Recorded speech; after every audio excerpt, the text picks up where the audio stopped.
Welcome to the Station Bakery and happy Halloween! Let me show you how I make these cute pink ghost cakesicle Rice Krispie treats. I start off by melting down my white chocolate. The specific kind I use will be linked in the description below. I add drops of white chocolate into the cakesicle mold randomly. You can have more or less ghosts by adding more or less dots of chocolate.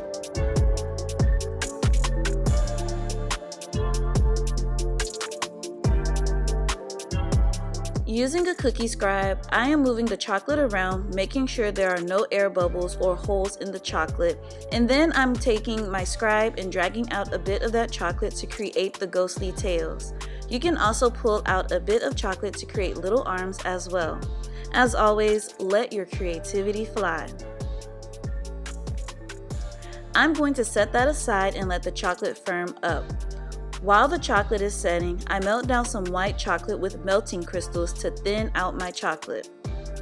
Using candy coloring, I am going to turn it pink, just like this. Now I have a nice flowy consistency for my chocolate, and this is going to make it easy to pour and move around inside of the mold. I bring back the mold with the chilled white chocolate ghosts, and I pour the pink chocolate into the mold over it. It's important that the chocolate has cooled before pouring because hot chocolate can melt and smear the white chocolate. I shake the mold to evenly distribute the pink chocolate throughout the mold.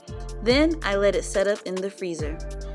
Once the chocolate is set, I add a slightly melted Rice Krispie into the mold, insert my cakesicle stick, and cover with another layer of pink chocolate. Then I place it into the freezer to chill.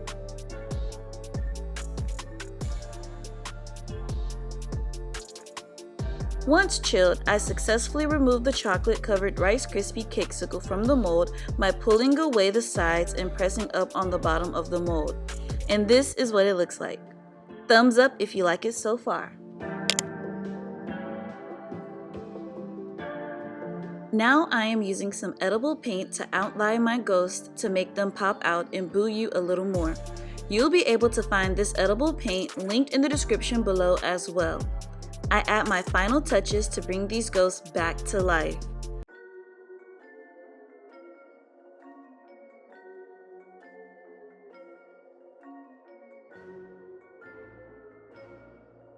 Welcome to the Station Bakery and happy Halloween!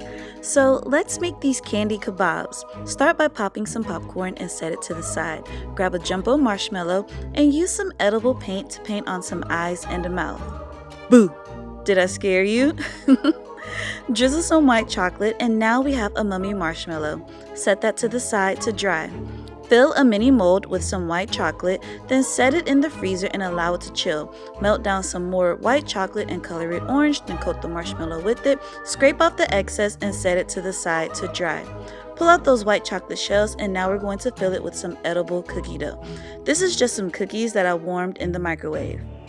Use a hot plate to melt the edges and adhere the two halves together. Use a skewer to put two holes just like this. Now we're going to decorate the outside with a boo and make the other an eyeball.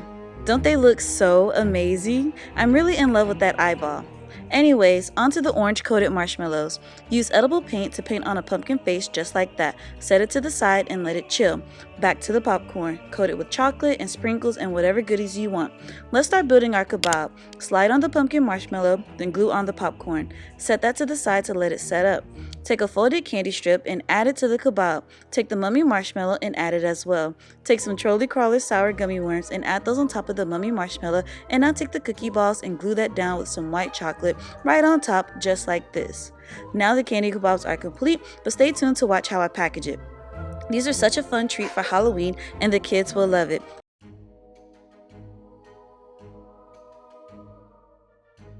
Welcome to the Station Bakery and happy Halloween!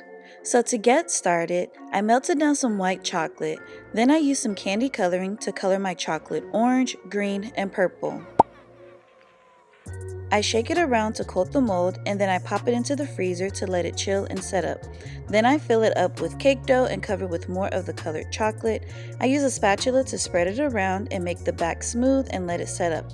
Then I pop it out of the mold, and this is what it currently looks like.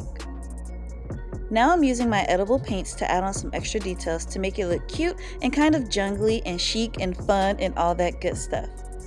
Now I am adding the lettering. I am using a small projector to project the letters onto this cakesicle. Then I use my white chocolate and a cookie scribe to trace over those projected letters. The chocolate was fairly easy to work with. I made it kind of loose and I had a really tiny hole that I cut to make the writing easier. Then I let it set up and this is what it looks like. So cute, right? Now I am going over to the treat portion and I'm just doing the same thing. Because the slit is so small, my chocolate was firming up every now and then and I had to squeeze out those hard pieces of chocolate, but it wasn't really that much trouble. I messed up a little bit on this part, but this chocolate is great because it's easy to fix. I just wipe off the mistake with the cookie scribe and then start over. It's really forgiving and really fun and easy and will take your treats to the next level.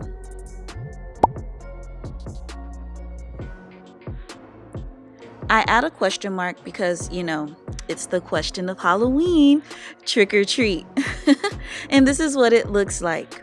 I drizzle more chocolate and add some cute Halloween sprinkles and some glitter, and then I packaged it in this box and then also in this box, just to give you some ideas. So happy Halloween and check out these videos next. Until next time, peace.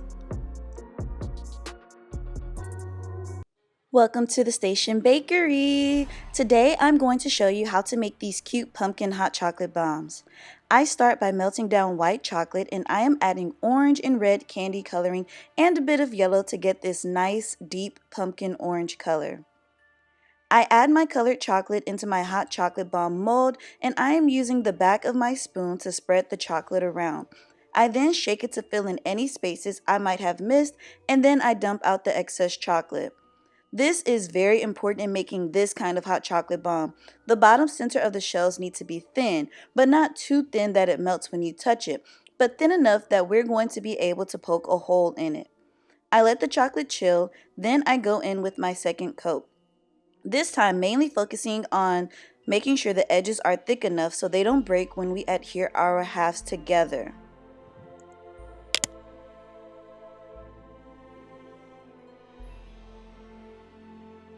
Now I'm releasing one of the shells from the mold by pulling the sides away and then pressing up. I'm using this cute Halloween cupcake liner to put my Halloween themed hot chocolate bomb in. I use my hot pan method to melt down the edges and then I fill it up with white chocolate hot cocoa mix and some marshmallows. Feel free to use any of my hot chocolate recipes. You can find the link in the description below and on my blog, The Station Bakery. There are so many different flavor combinations, it's amazing.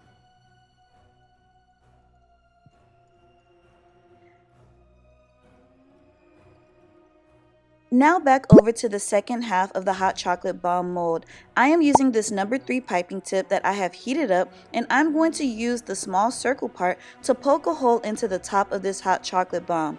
This is why having a thinner coat of chocolate is important. Depending on how thick your chocolate is, you might be able to remove it directly from the mold, but if not, just go over the top again to create that hole. Now we have our hole for our straw to fit in.